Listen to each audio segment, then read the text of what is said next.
G'day guys, so I wonder how many of you can relate to this. I've just walked off the last hole, par 4, and I've made a bogey. I'm feeling a little bit agitated. I get to a par 3 and my brain tells me that I want to make a birdie, I want to get the shot back. If this is something you can relate to, then this video is certainly going to help your game and your scoring on par 3s. So we're here on the 5th hole at Windaroo Lakes, and I've got 217 yards to the back of the green, and we've got a back flag, which is probably around about 205 or so yards. Guys, this isn't an accessible pin placement for many players, including the top guys in the world, when we look at what lies ahead. So how can we manage our par 3 game better? Guys, we're going to start off with how far do we have to the middle of the green. So to the middle of the green I have 200 yards. So this isn't an easy par 3 by any stretch of the imagination. I have 175 yards to the front edge of the green. I have 2 bunkers guarding the back right corner. I have a hazard that's less than 12 paces from that flag away. So to the right of the flag, I should say. So guys, this isn't an easy par 3. So I've walked off having made a bogey, and now I face the chance of making another bogey if I'm not sensible and smart about how I approach this hole. So at 200 yards to the middle of the green, all I'm going to be trying to do is take my shot at the middle of the green, hopefully take 2 putts and walk away with a 3. The worst thing I could do is try to be super aggressive, go at this back right flag and get caught out by those 2 bunkers. So we've got 173 to the front, 197 to the middle. I'm going to play a club for about 190. So we know that that's a 5-iron.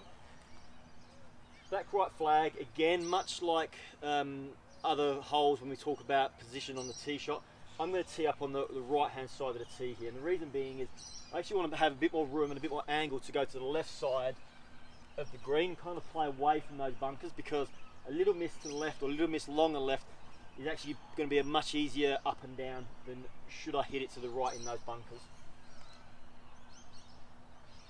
So I tee it up on the right hand side. I pick my target line, which I don't know if you guys can quite see, there's a white sign of distance and the left side of the green. I'm just going to play it in between those 2.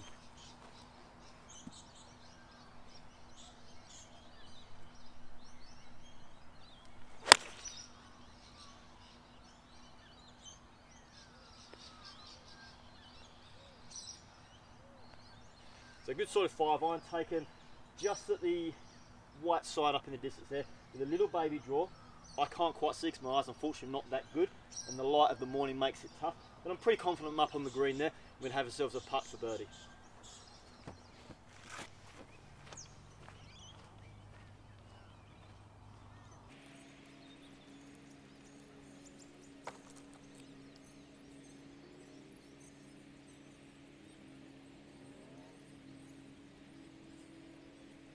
So we've got up to the green here, and we've managed to get that swing around about 108 yards, which leads me to a point, at a great point, that I should have noted up on the tee there.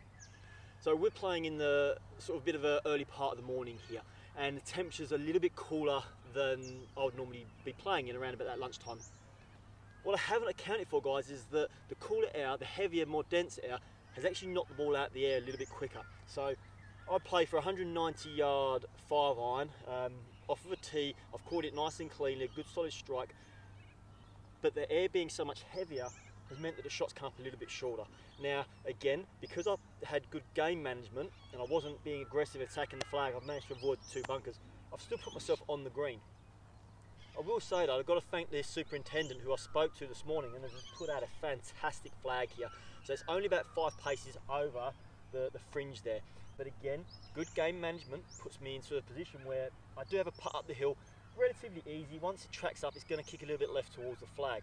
So important when we get to the green on a par 3, we have to spend a bit of time reading the green itself and understanding where the first putt needs to get to. So I know that this first putt needs to get up that hill.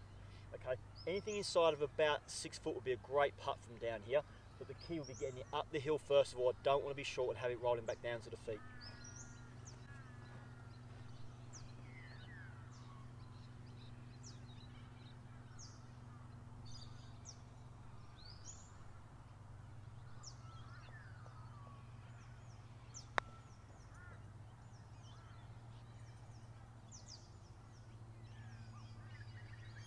So a pretty solid putt right there. Another factor to consider is when the greens are a little bit dewy, the ball's going to be held up a little bit more. So as you'll have seen now, I've given that a pretty good wrap to get it up the hill. So if you're playing early morning, you have to be an early morning golfer, that's going to be really critical to remember on par 3s, par 4s, par 5s, and on any green in general, that if the green's a bit dewy, you have to give it a little bit extra to get it up there. Let's go see if we can finish off that putt for par.